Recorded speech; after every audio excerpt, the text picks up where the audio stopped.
இப்போ வாழைத்தண்டு பாருங்கள் சூப்பராக வந்துருச்சு.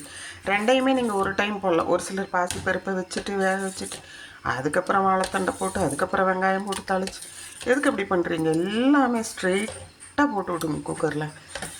2 விசிலுக்கு வேகணும். இன்றைக்கி வந்துட்டு நல்லா சொதப்பி பிடிச்சி குக்கர் வந்து வாசர் போயிடுச்சு 2 குக்கர்லேயும். அதனால் சிம்மர்லேயே வச்சு வேக வச்சதுனால தான் இவ்வளோ நேரம், இல்லைன்னா முதல்லே வந்திருக்கோம்.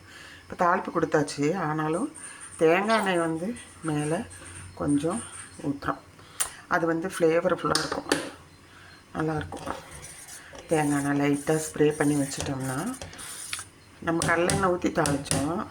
இப்போ வந்து தேங்காய் எண்ணெய் ஊற்றி ஸ்ப்ரே பண்ணிவிட்டு இப்படியே மூடி வைக்க வேண்டியது தான், க்ளோஸ் பண்ணி.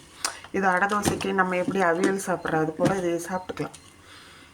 எல்லாம் ஆஃபீஸ் போகிறவங்க மதியானமெல்லாம் சாப்பாட்டுக்கு வர மாட்டாங்க, அப்போ எடுத்துகிட்டு போகிறது தான். அதுக்கு இதை எடுத்துகிட்டு போவாங்களான்னு தெரியாது.